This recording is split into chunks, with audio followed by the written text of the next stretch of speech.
With the white hat hackers, it is with permission and with no malicious intent or with good intentions. Could see with white hat hackers, what distinguishes any person from any other hacker, category. For us to call them a white hat hacker, they first have to have been given permission to hack into those systems. And then secondly, they should be doing it for good intentions. But they're not doing it for malicious reasons.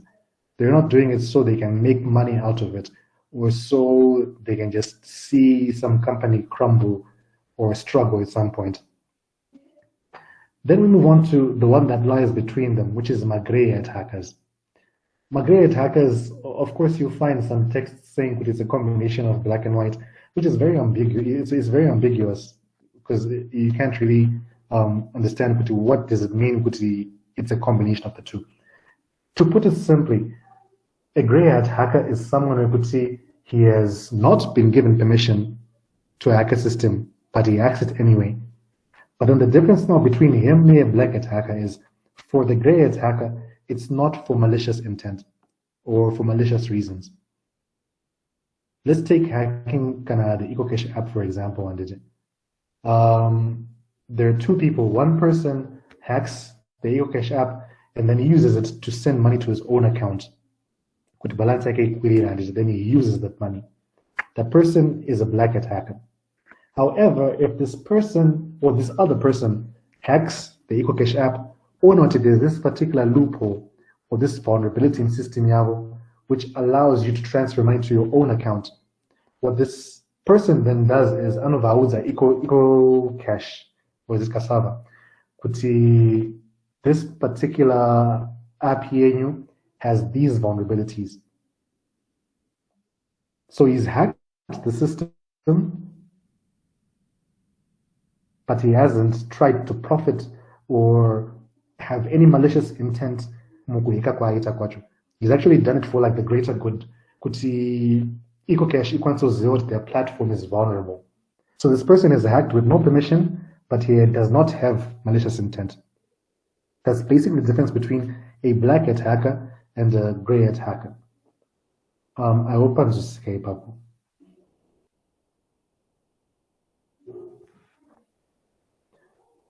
Hello? It's clear. Yes, engineer. Hello. Thanks. Engineer, maybe if I can pose the question. Yes, Phil. What's in it for the grey hat hacker?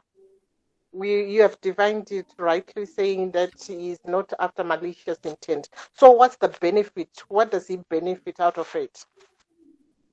For many of them, it's just well, you'll find in many cases it's because they may have requested for permission to try and break into the system and look for vulnerabilities, but then the company actually we can't allow you to break into our systems because we don't know you.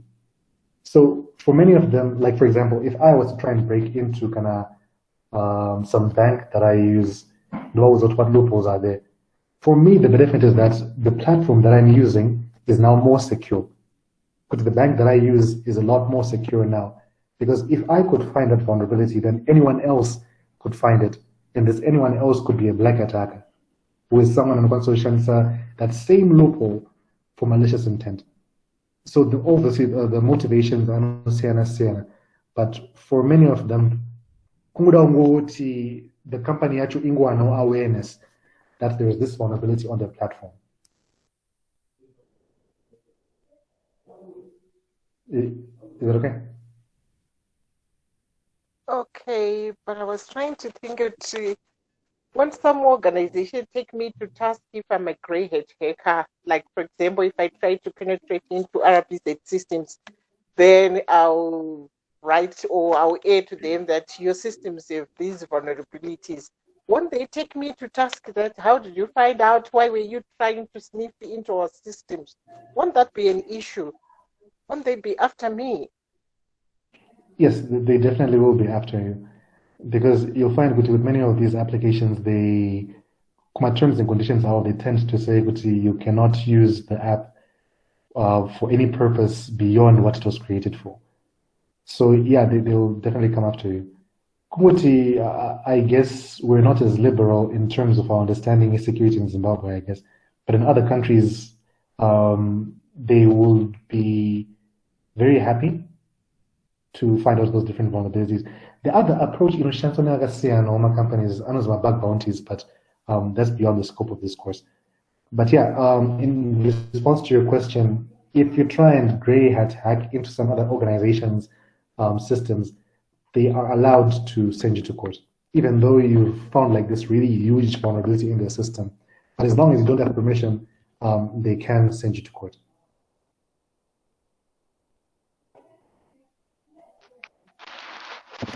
That's interesting.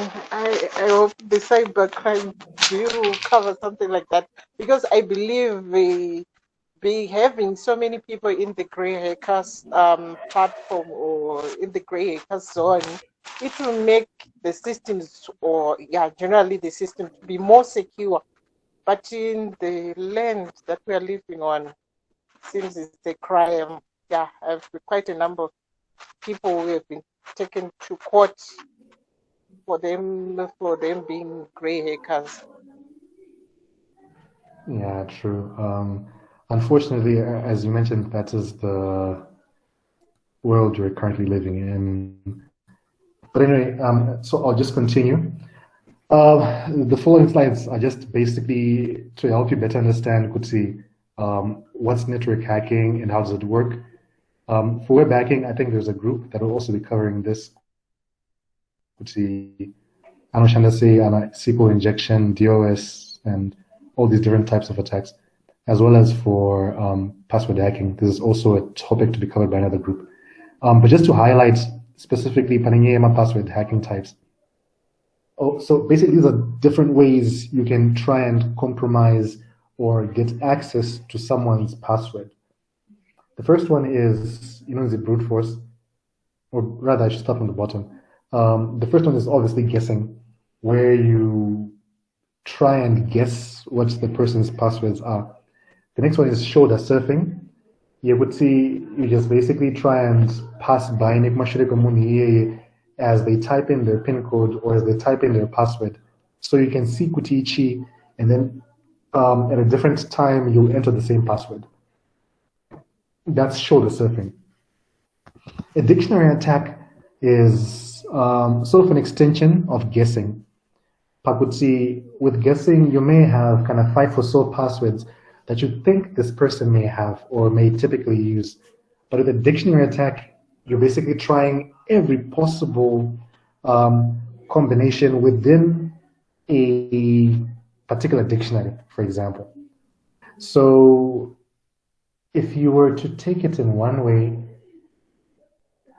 you'll say with a dictionary attack, you create like a set of my potential passwords and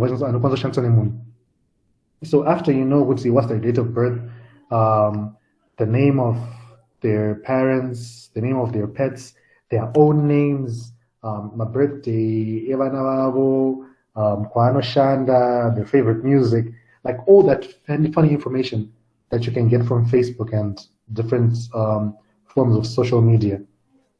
You gather all that information, and then you start creating like my potential passwords from that information. Like let's say for me, and you can say, let's take his first name, Robert, and then maybe the school he went to, Motikana Kutama, and then you combine those two into one word, and you add that to a dictionary. So the dictionary doesn't have all possible English words. It just has a set of my potential passwords that this person may have. If we were to, I think even if you go on the internet,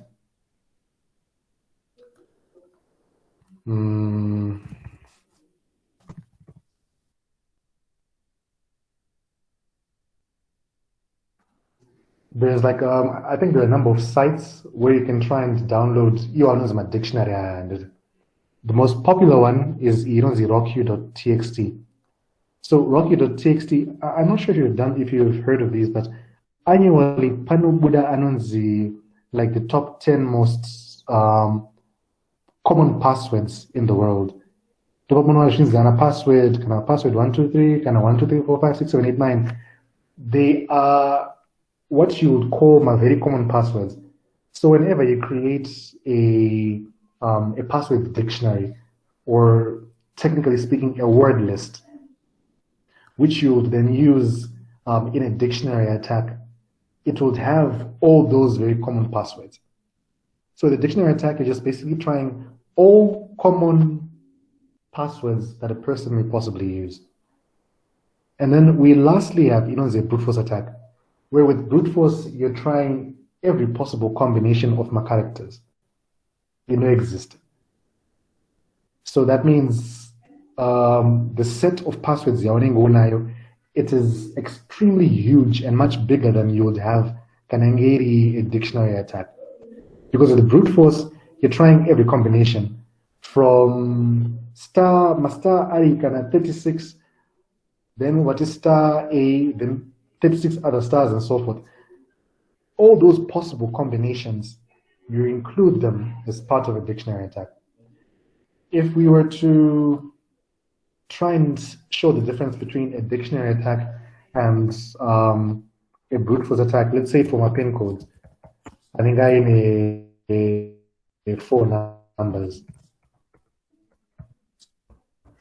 So with a dictionary attack, you'd obviously have quad 0 up to quad 9, because people tend to save my numbers. Are very easy to memorize. Then, depending on the person that you're trying to hack, whether they're born on 10 August, then you would say 1008. Or in some cases, you can just say 0810, in case they may have wanted to change the numbers up. So our dictionary now already has 4 numbers in Katimayo.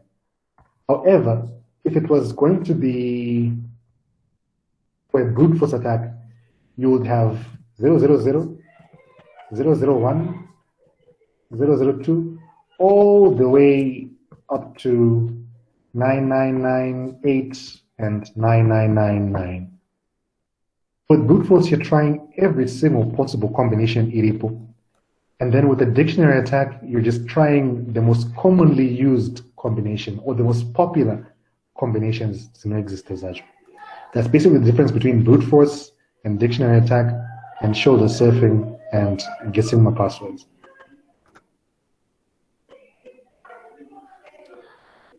Okay, and then we have what is known as the ethical hacking process, where it's made up of, generally speaking, 5 stages.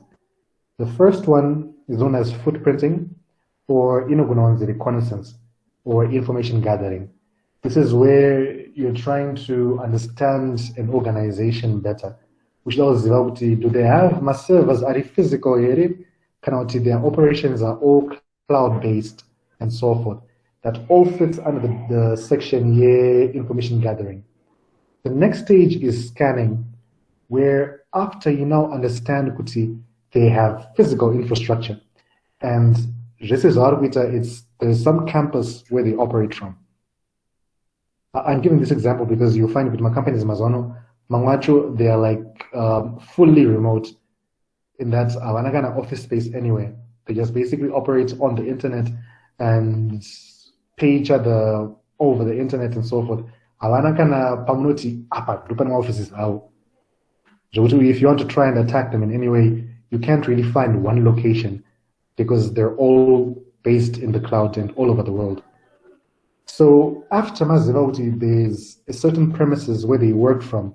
You then run this process, the scanning, where you're trying to figure out what computers are there, what servers do they have, how many computers are within their network. That all fits under scanning. Then enumeration, you're now gaining further information than you had per section scanning. Beyond them having computers on the internet, what operating systems are they running on those particular servers? Pani a web server, do they also host their emails on the same server? That all fits under enumeration. Then for attack and gaining access, it is, as it says, now you're actually trying to gain access to that computer that you have enumerated or found a particular vulnerability in Katimayo. Then after you gain access into that particular system, you proceed to the final stage where you escalate privileges kuti wakuva mu guest user and you're now becoming an administrator on that same computer that you've hacked into. That's what's known as escalating privileges. As in you're increasing your privileges, you're making yourself an administrator on that computer. And then after you've made those different changes, you obviously want to make sure that anyone who tries to investigate does not know that you've done what you've done, which is where the stage you're covering tracks come in, where you basically delete my logs, ma antivirus anengaripo, kanema firewalls anengaripo, and you delete any information or any files you have created upon which to hack into that computer. That's what's known as covering tracks. And then to make sure that you're able to access that same computer again in future, whenever you want to do so, you create what's known as a backdoor. So now, if you have a backdoor into a server, you don't then have to go through this whole process again. You're footprinting, scanning, enumeration, attacking and gaining access, escalating privileges, and so forth. All you do is just basically log into that computer as if you are another user from any machine here, using your backdoor. So as a backdoor, you can create a new account that only you can use. You can create some sort of portal that only you can use. You can install kind of team viewer, kind of VNC viewer in a way that no one else can actually view or see that you have access to that computer. That all falls under the domain of creating my backdoors. So ultimately, those 5 stages are what are known as the ethical hacking process. I may have just highlighted them in brief, but I'm sure the group, the penetration testing process, they will also cover this way more in detail than I have done just now, because they're very similar processes. All right, so these slides are just basically further explaining the ethical hacking process. And so for each of the different stages of the report, these are all different tools that you can use to achieve those different stages. All right, you don't have to do that quiz, you can leave it out. All right, so regarding the first set of slides, are there any questions before we move on to the second slide?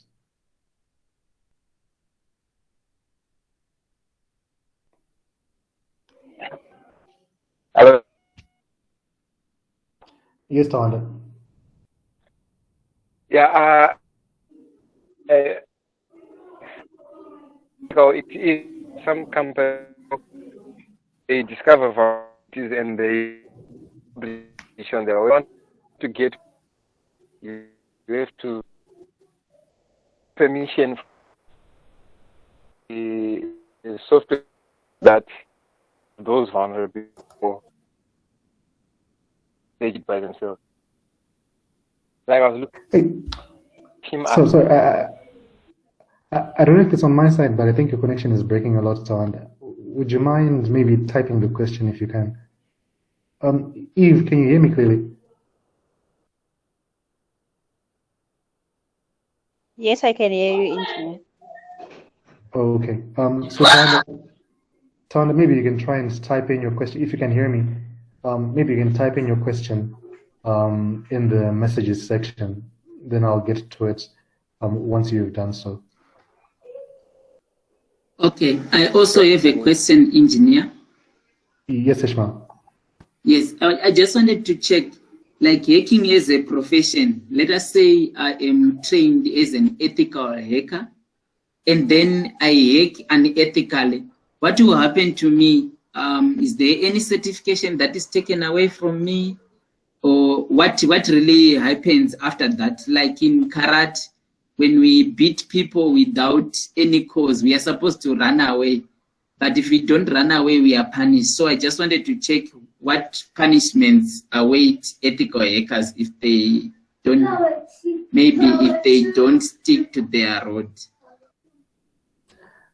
That's actually a very good question. I haven't come across any certification which says kuti if you hack unethically, then they will take away your certification. No, I haven't come across one.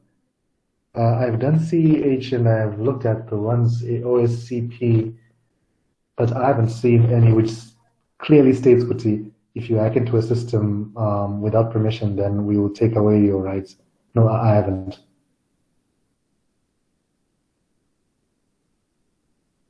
Okay, thank you very much, Engineer. All right. Are there any other questions before we move on to the next slide? All right. Tawanda was asking, how ethical is it when companies that list vulnerabilities ask for subscriptions to give you more access to more vulnerabilities? Do they have permission from the companies with those vulnerabilities? The short answer would be no. They wouldn't have permission. Because even if a company allows people to find vulnerabilities in their systems, all right, I don't think I can get away without maybe explaining what HackerOne is. So I think I alluded to a term earlier in the bug bounty programs, where basically as a company, you can hire a mediator or a middleman. Yeah, basically. You can hire a middleman company like this organization, the HackerOne. You would see they have access or they are in contact with all these hackers from all over the world. And they tell them, this particular organization has given us permission to try and see how secure the system is. So can you just try and hack into kind of Google, or maybe try and hack into kind of Facebook. Let me see if my account is still active.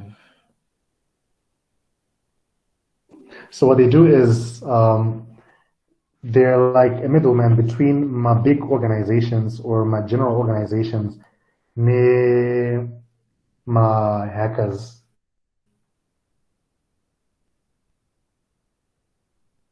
This thing is singleton password. Just 1 second while I enter my OTP.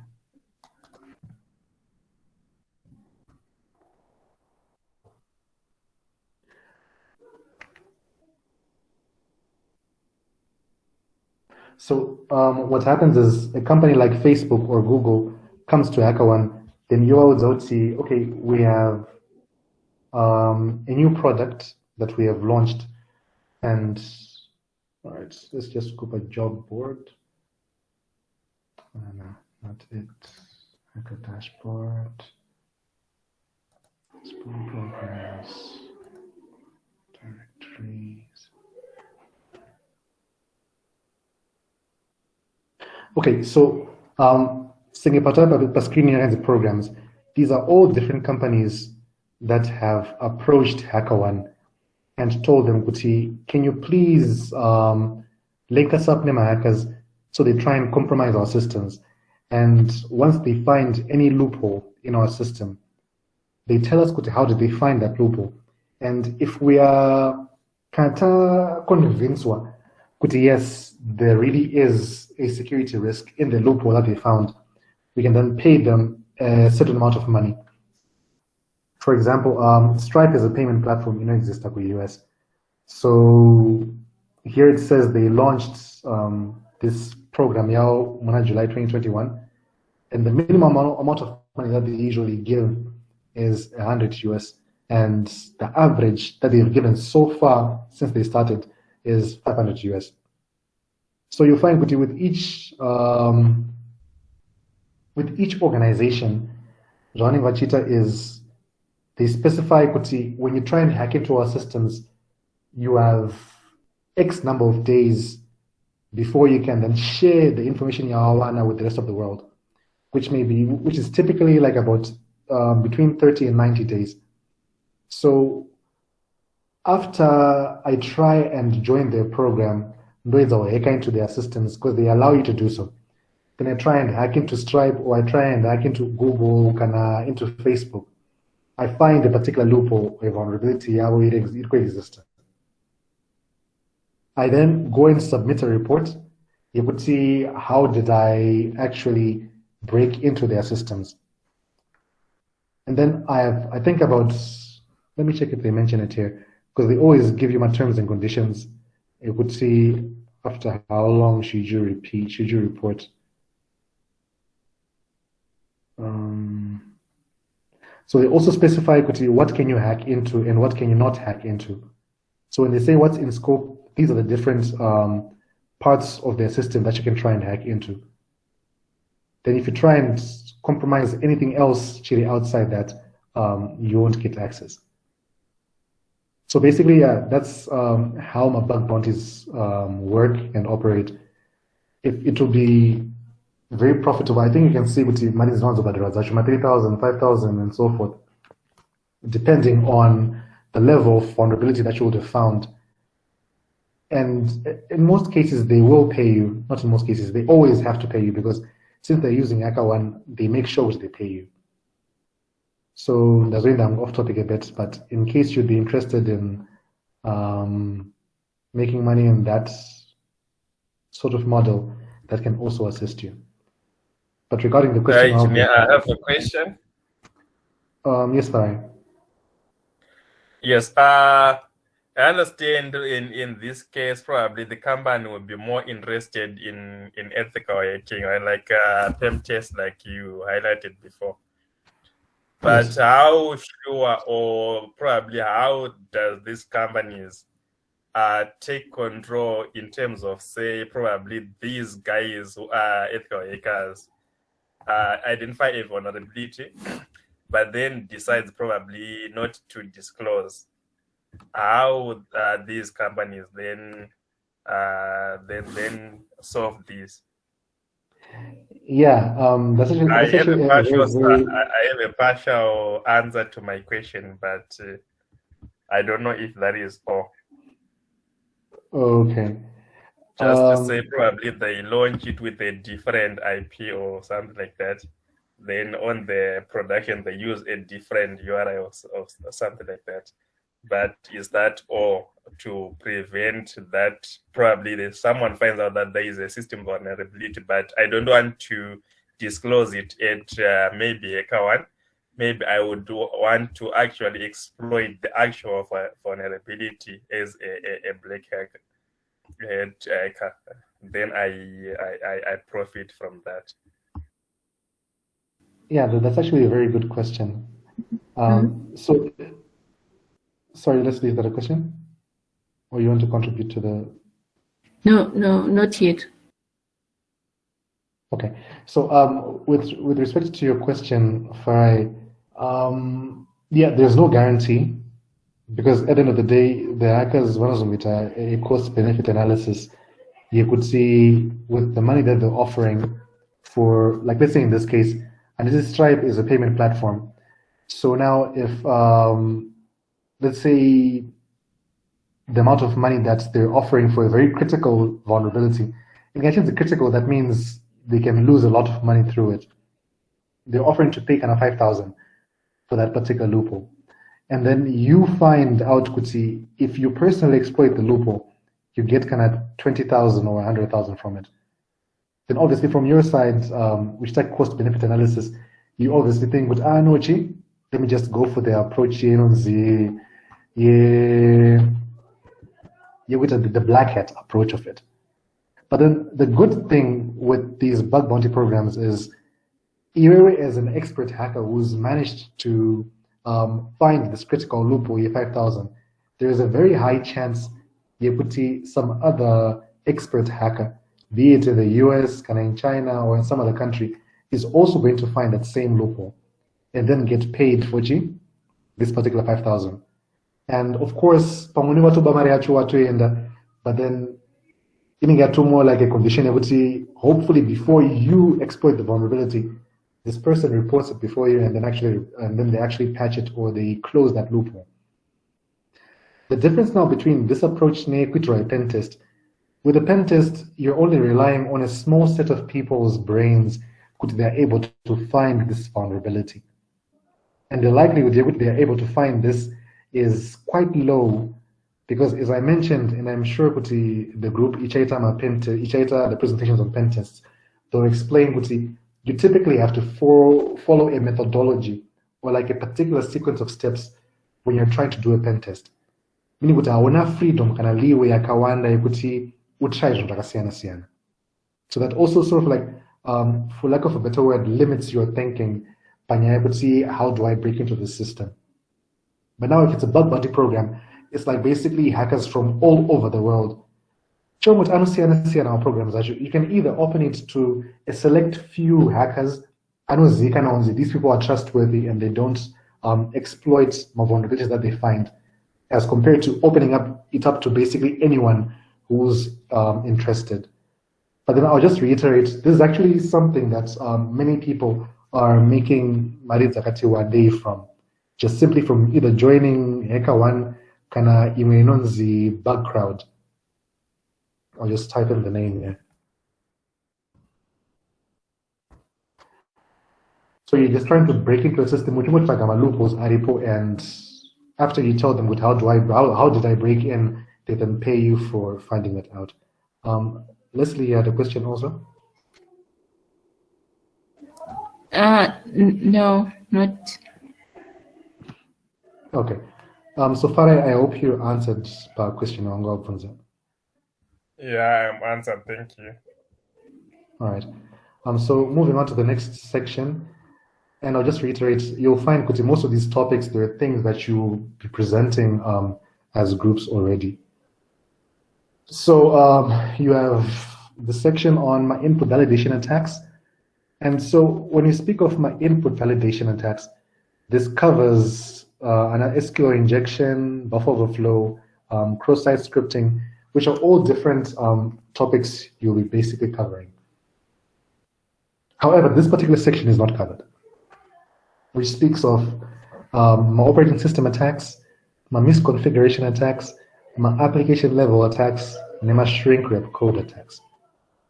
So I'll just briefly explain these 4 different types of attacks, because I feel it's important for you to understand them.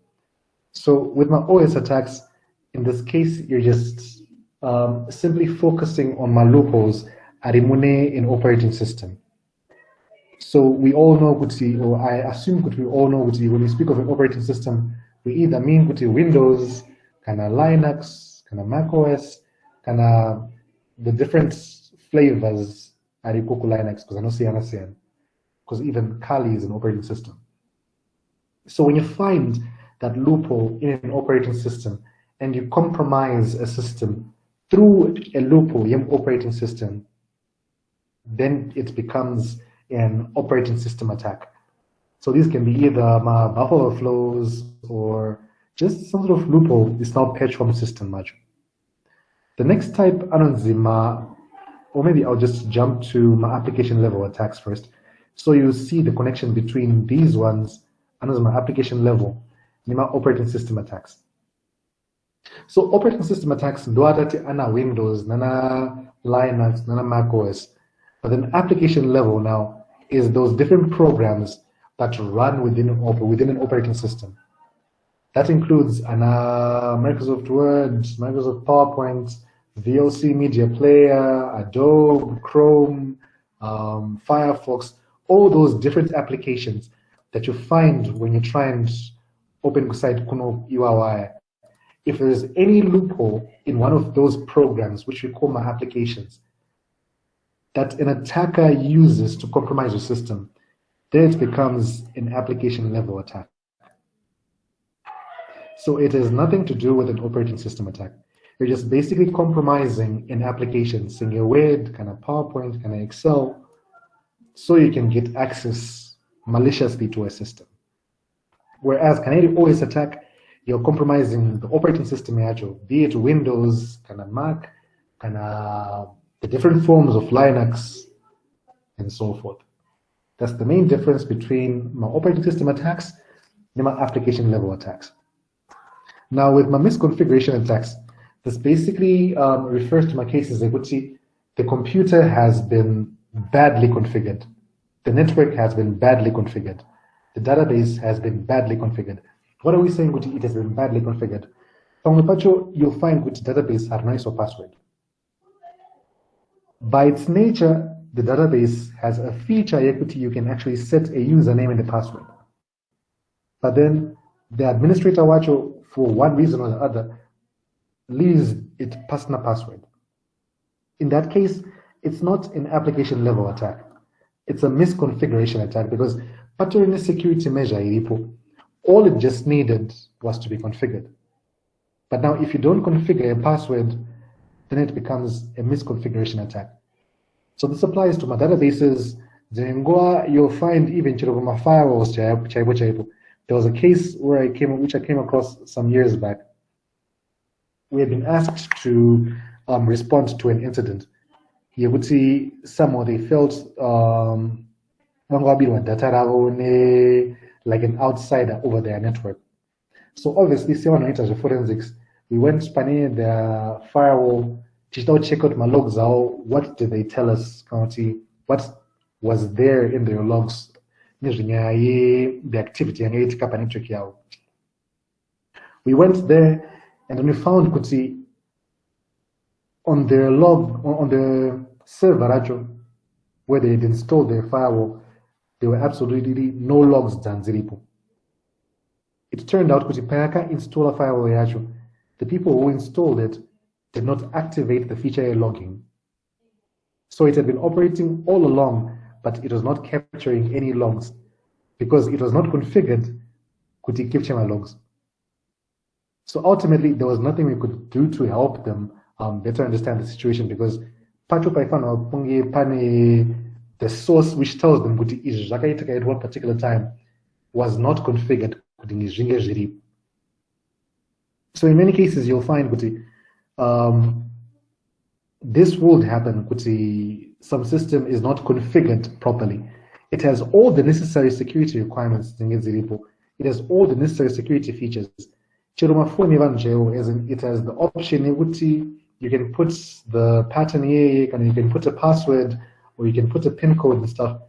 But then someone just chooses not to put that security feature. So if somebody then takes your phone and uses it maliciously, it's not a problem here operating system your phone. It's also not a problem here in application in phone. It's just the thing you would see you have not configured your phone for it to be secure. Because the features are there, but you just didn't configure them.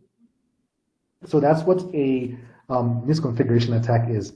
Then we have shrink wrap code attacks.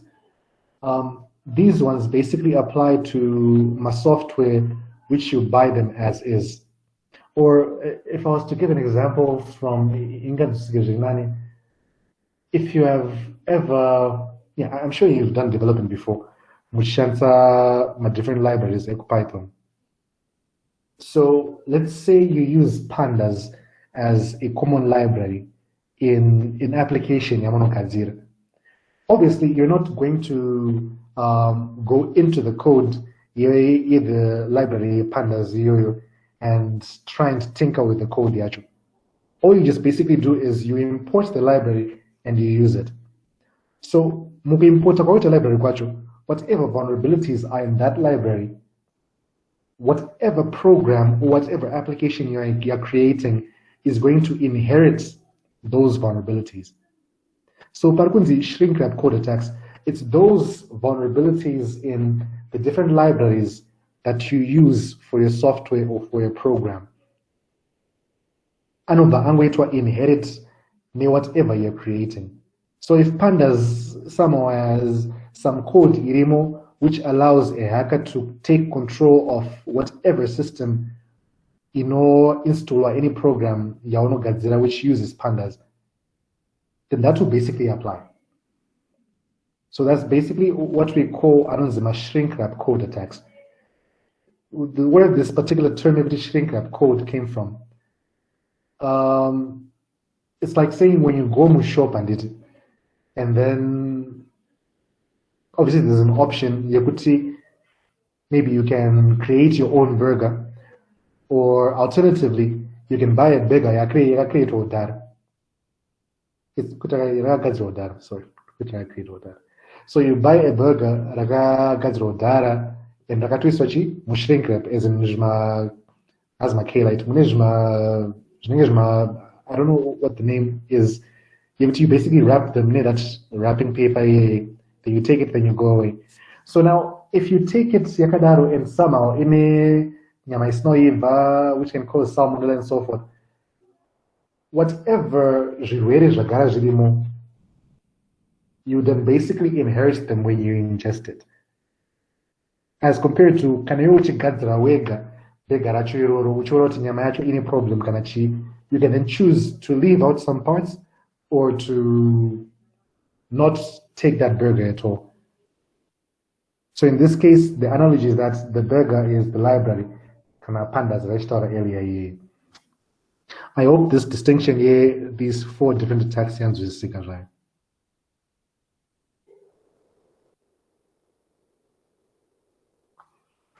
Am I still on? Eve, am I still online? Yes, sir, you are still online. All right, sir. Thanks. Yes, sir. Okay. All right. So those are different types of attacks that exist, and for input validation, I'm sure some groups will present on that, as well as how my web applications work and MySQL injection attacks. There's also a group on that, as well as buffer overflow and cross-site scripting.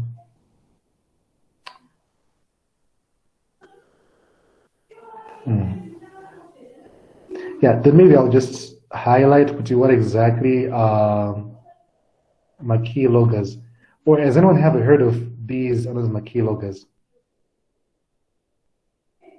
Has anyone ever heard of keyloggers?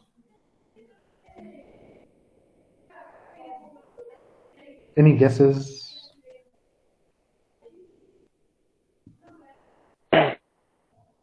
Hello, sir. Yes, Tom. I think it's an application that records every keystroke that you make. Let's say, for example, you want to capture someone entering their password. You can log every keystroke they've made, and thereby you get the password.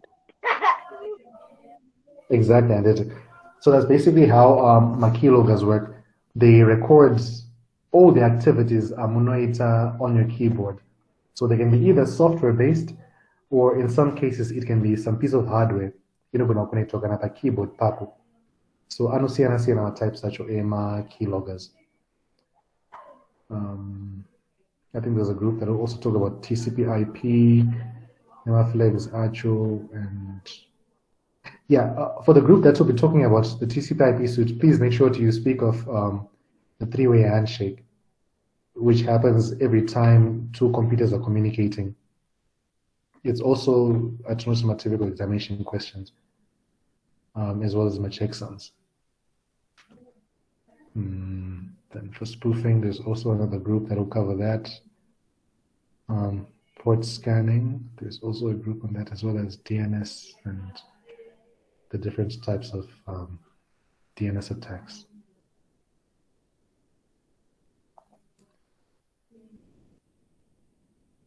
All right. So let me just jump to the next one.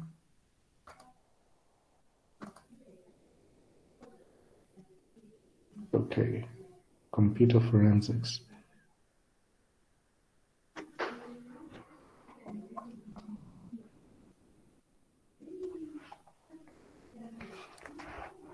All right, so the final chapter that will be covered, that was covered in my audio recordings, NEMA materials that I shared earlier, besides the 1 year adversarial behavior, which covered my cyber dependence, nema cyber-enabled crimes, as well as the elements of a malicious operation.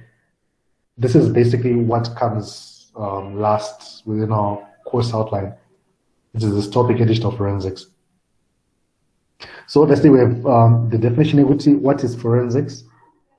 In that it covers aspects A, identification, collection, examination, and analysis of data, which we may then find, is it evidence or is not evidence. So right from the point equity, you start identifying this hard drive or this flash disk may have evidence. That all falls under the domain computer forensics.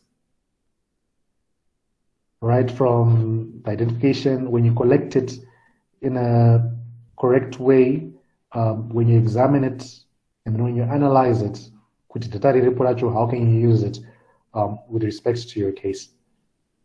Then obviously, one of the things that you have to understand is many of the tools that we use for ethical hacking, they may be used for digital forensics. However, what distinguishes the use of those two tools is this set of rules zirabides, which are my ISO standards. So whenever you perform any forensic investigations, or if you hire a company to perform any forensic investigations for you, they always have to outline what particular ISO standards will they be adhering to as they go through the whole process CA investigation here. Because I'm sure you may have heard of my cases, but then somehow they broke the chain of custody because the investigation was not done correctly. What defines an investigation has been done correctly in terms of digital forensics are these standards at IPOAP. The sad thing though is most of these standards are as freely available. You actually have to pay for them so you can access them and use them. But I just basically created more like a table for you, outline of the different ISO standards, the stage your forensics apply. As a visual representation, this diagram better explains it. When you start maybe from the planning stage, forensics, the preparation, response, when you then identify, collect, acquire, and preserve your evidence, what particular standard applies? So if we were to pick one example, let's look at ERN 27035-1. If we go back to our list here, it tells you this particular standard, which is the Information Security Incident Management Standard, applies throughout the whole incident response process. Right from when you're planning to do your incident response, when you're preparing for it, when you're actually responding to an incident, when you're doing forensics, and even when you're reporting, it applies Kwesi. And then 27035-2, which focuses on concepts to plan and prepare for incident response, it only applies here when you're planning up to when you're responding, and then also applies when you're trying to understand and report your evidence. So you find chiba ichi, depending on how it's shaded, that is where this particular standard, the annual set Kunuka, applies. So the main standards that you have to understand if you do decide to venture into the field of forensics are these ones that apply. And if you're part of the committee incident response in your organization, kana ma compromise or data range one or the other, please bring our data analyst or our big data analyst to help us decide on picking which organization do we use to perform the investigations. These are the things you have to look out for. Because if a company does an investigation for you, and even if they tell you but if they don't adhere to any of these standards, then in court of law, their case may be thrown out because they're not adhering to my international standards in all their operations. Typically, you would find with many countries, they have their own version of my standards, but as far as I know, personally, in Zimbabwe, at such time, our own local standards. How do you perform digital forensic investigations? Most likely, a certain an active cybersecurity law that would trigger us creating all these standards. But in summary, that's basically why and when we can use these standards in digital forensics. All right. Then one of the sections I just want to highlight is this one. It has the cognitive task model. As I mentioned, it's covered very much in depth. My audios, the videos that I sent through. But what I can do, let me just run through it again. And if anyone has any questions, please feel free to ask as soon as I get through with it. So as I said initially, that cognitive task model, diagram, it fits into this particular section of this bigger diagram, which we call the incident response methodology.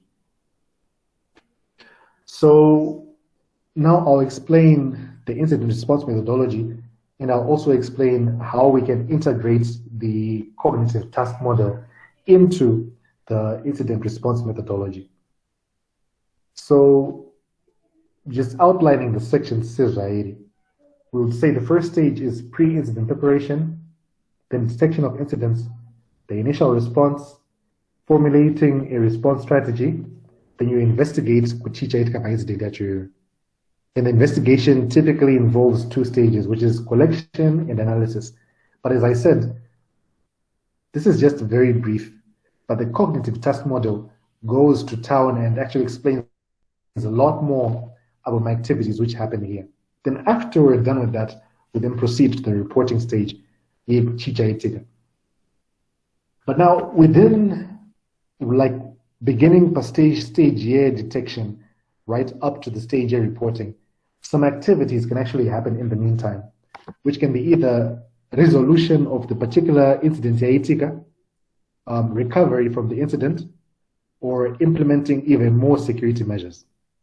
So I'll try and give us kind of 2 case studies that will walk through, or that I'll basically walk through and maybe help you get a better understanding what Ishmushana say.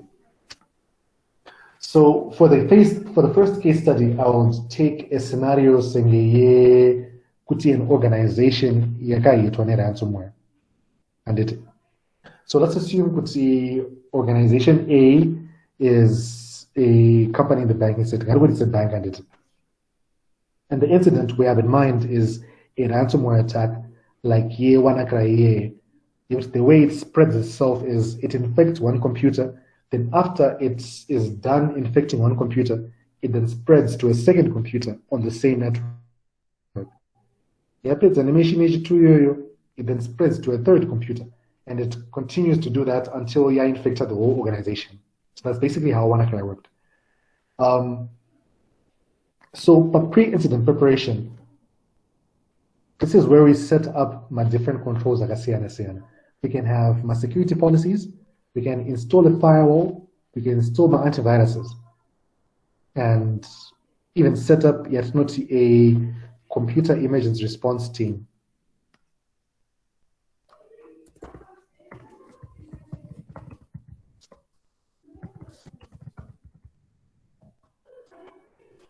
Or a search in short. So it's like an internal team in your company. Shades what kind of any incident. You'll need people from HR, you'll need somebody from the publicity or from your international relations team, you'll need someone from management to write off on the decisions, you'll need someone from legal. How do we proceed? Do we prosecute whom we find internally, or do we go to police and so forth? So those different people are what make up your computer emergency response team. In no way is this team always technical. It's never just within the IT department. It will have people from different departments as well, because ultimately it's a collective effort. You would see more recover from that particular hacking incident. So now going back to our illustration, Parapa, we say kuti for bank XYZ, we have done some pre-incident preparation. One of the activities that the pre-incident preparation is we have run an awareness campaign for all employees in the company. What we've done is we've basically shown them or demonstrated to them kuti, when a computer is infected, ransomware, what does it look like? Screen actual, what does it look like after it's been compromised? Let me see if I have any pictures of that. Yes, forensics tools. No, they're not. Forensics tools the same as defense tools. No, they are different. Defense tools do antivirus, but you cannot necessarily use those tools to perform a forensic investigation. They can assist you with the forensic investigation in terms of the logs they produce, but defense tools are not typically forensics tools. Like your firewall, we can't say it's a forensics tool. What it is a defense tool, as it protects your network, it log information. But now when you take my forensics tools, Senge, ANA, autopsy, and so forth, they basically start taking information or data that has been collected by your defense tools, like your firewalls and your antiviruses. Yeah. Felicity says, I think they're different because forensics tools help to extract evidence, whereas defense tools protect. Exactly. That's exactly what I was saying. But see, with defense tools, they protect the systems, but with forensics tools, they're extracting the evidence for use. But thank you for that very good question. Yes, I was looking for a WannaCry. Yeah, just say WannaCry ransomware.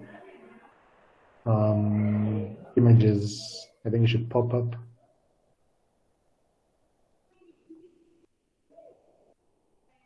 Okay, so basically when you're doing my attack and a demonstration, and this is during our stage here, pre-incident preparation, we have hired this outside organization. Can you please come and demonstrate to us ransomware? What does it look like? Can they come and show you the screen E? After you've been compromised by the WannaCry ransomware, most likely you'll find this particular picture on the desktop, compromised computer. And you've basically done this for all the employees in the company. That includes the technical guys, the CEO, Shonhiwa reception, even the cleaners. They now all generally know if you see a computer kadai so, then it's been attacked near ransomware. But then you go an extra mile. Okay, so when you see with computer yaita that screen yakadaru, the first thing you do is you disconnect it from the network, or you basically just shut it down. So that's how the awareness campaign would have gone. Then, stage pre-incident preparation. Now let's assume something has happened, and this is the stage where we are at. An incident has occurred. Let's assume a particular hacker has come into our organization, ashika reception by plug in a USB device in the WannaCry ransomware. And this is like towards the close of business. Then after it plug in, it leaves a timer of some kind, honestly a task. At 6 a.m., that particular program is supposed to run per machine by reception. So what we're saying is at 6 a.m., the WannaCry ransomware is supposed to infect the machine per reception.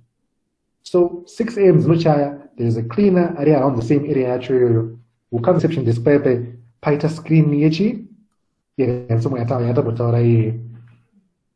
The first instinct during that particular awareness campaign was once you just see screen yagadaru, the first thing you do is you disconnect the computer.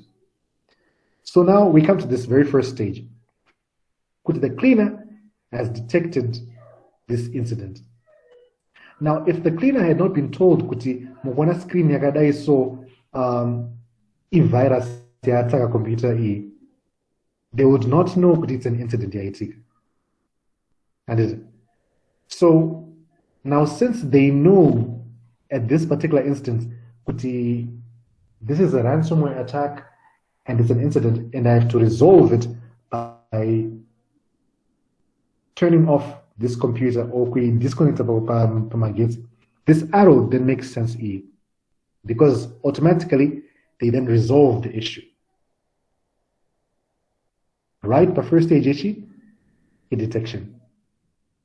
However, so much in this particular cleaner during the awareness yakaitwa yacho yoyo vakanzi mukangoona screen yadaro, the first thing that you should do is you call the IT so they can come and assist.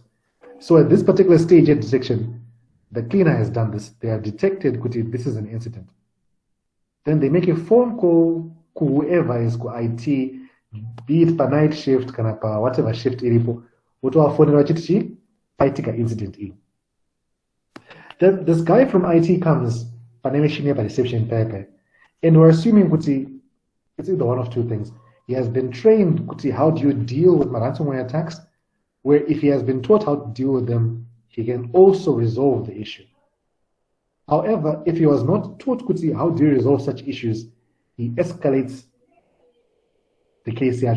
Or it's like an IT manager, the head of security or something like that. The head of security then sits down near a whole committee. The computer images response team and the CERT. They sit down in a committee. Okay, we have this particular incident here. How are we going to respond? Do we shut down all the servers at the company, or we just turn off the one IRIPA reception?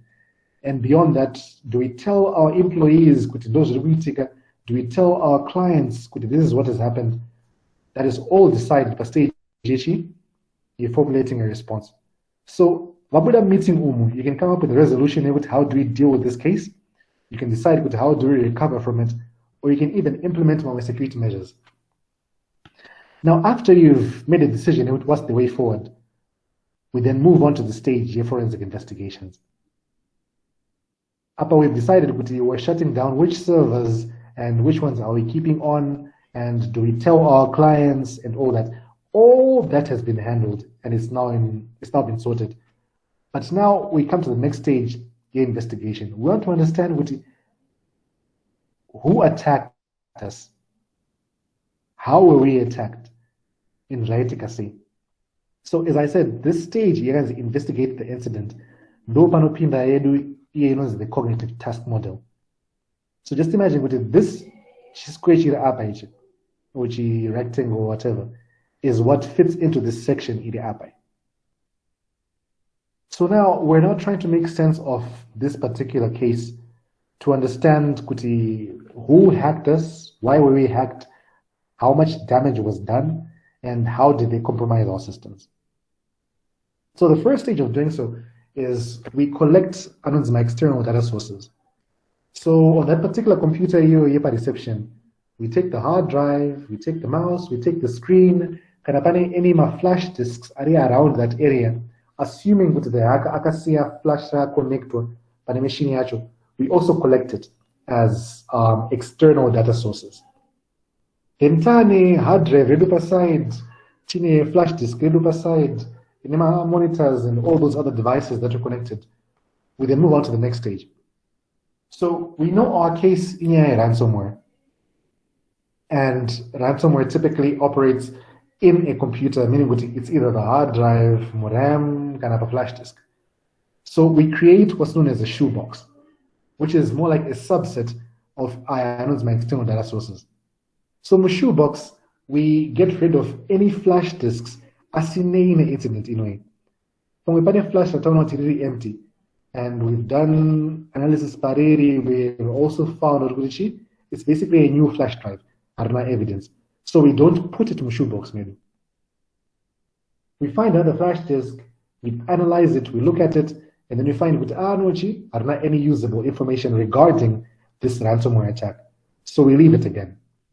Then the third flash disk that we come across, we find kuti itorineka file katorika ransomware jaigo on that flash disk. So we put that in our shoebox. The external hard drive, RAM copy ye pa reception yacho, we also put it in the shoebox. But now, and so now we're done with that stage, your shoebox here. Meaning we're now moving on to the next stage, the evidence file. So now within our shoebox, all we have are my devices with a lot of data on them, because obviously per hard drive, per reception version, my pampane music yake, pampane my videos, my documents, or even some personal information yake, which is not relevant to the case or to the ransomware attack actually. The same applies to the Jiripa Flash Pajo. Maybe not everything that is there has to do with the ransomware attack. So what we do is we extract the specific files on the flash disk, the specific files Jiripa RAM, and the specific files Jiripa hard drive, which have to do with the ransomware attack. And that is what creates or what comprises of our evidence file.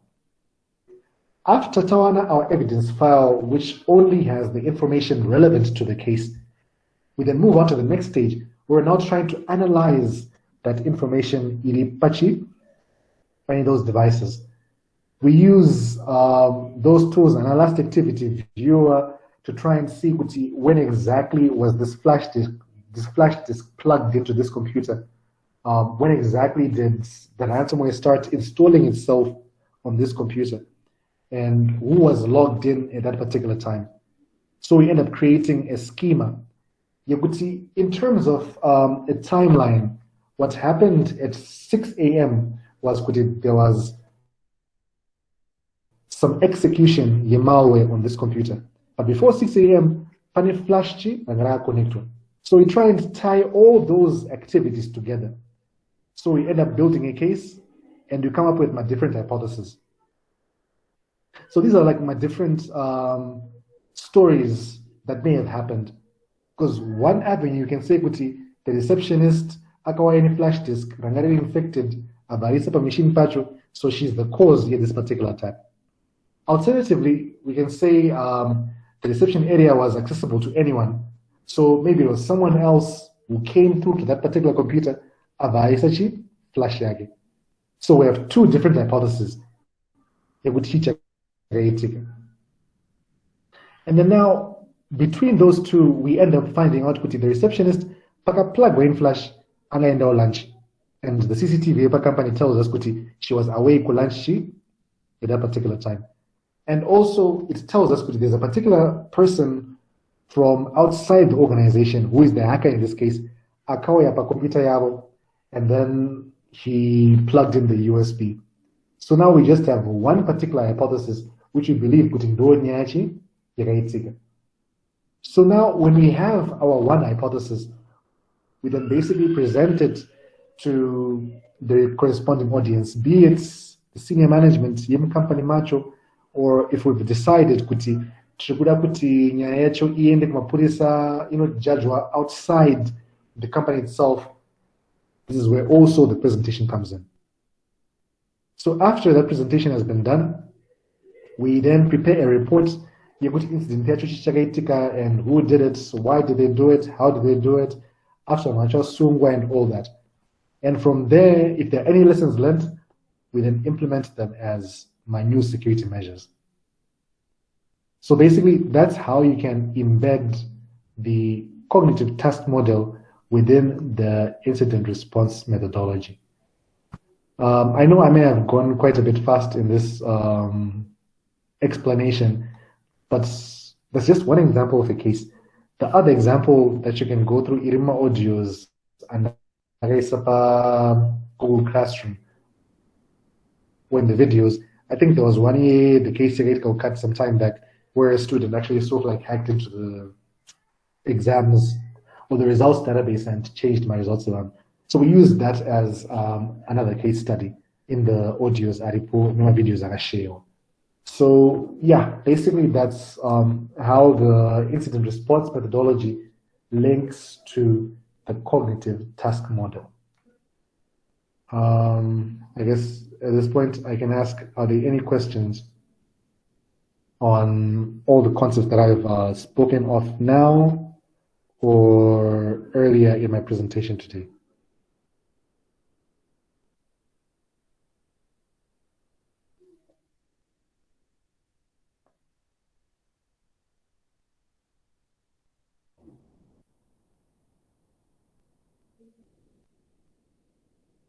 Also, if there are any questions from the material, if anyone had managed to go through the material Young Lady for over the weekend or something like that, please just let me know now so I can demystify or explain a bit more if there's a need to.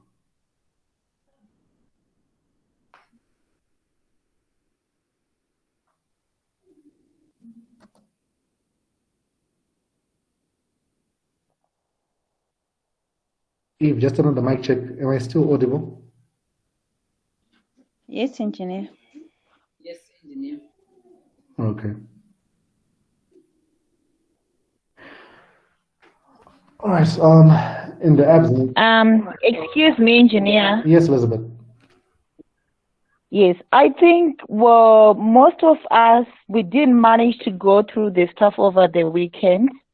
Maybe if you can allow us more time through Eve, then maybe we can organize. I don't know how best we can do it.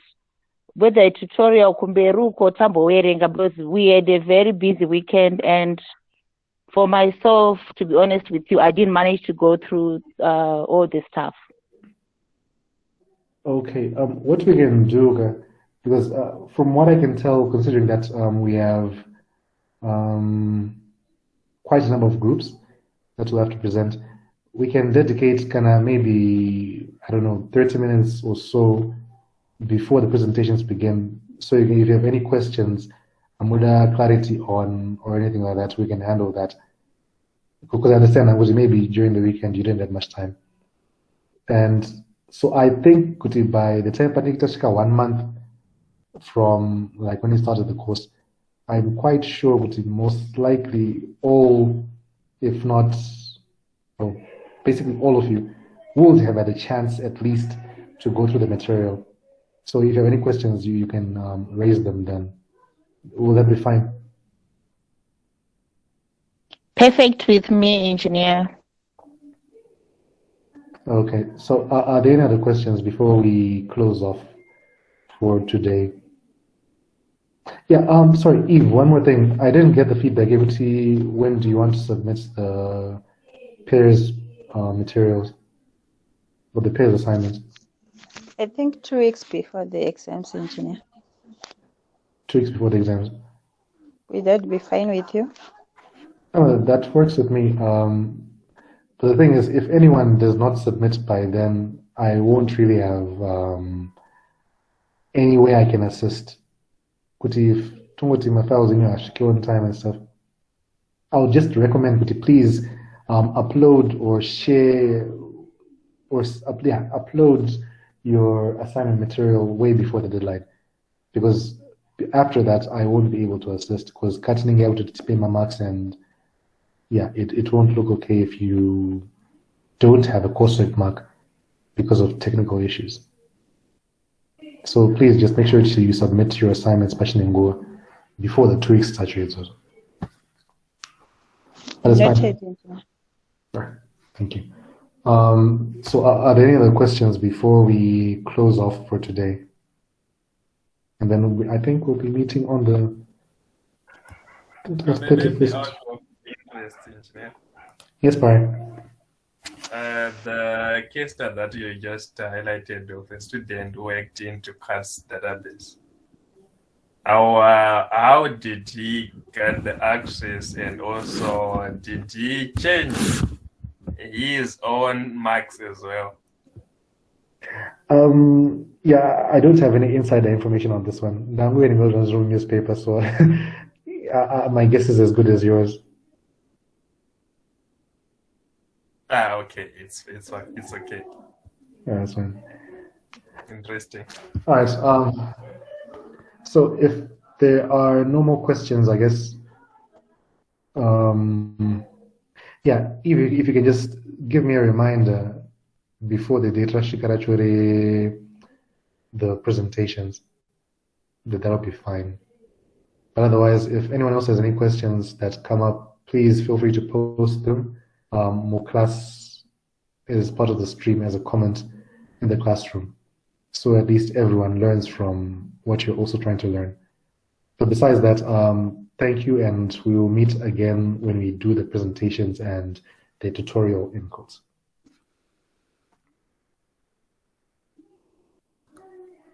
Thank you. All right, Thank then. you, Prof. Thank you, engineer. Yeah. Okay. I'll be signing off now. Have a good evening, everyone. Okay, thank you. Thank you.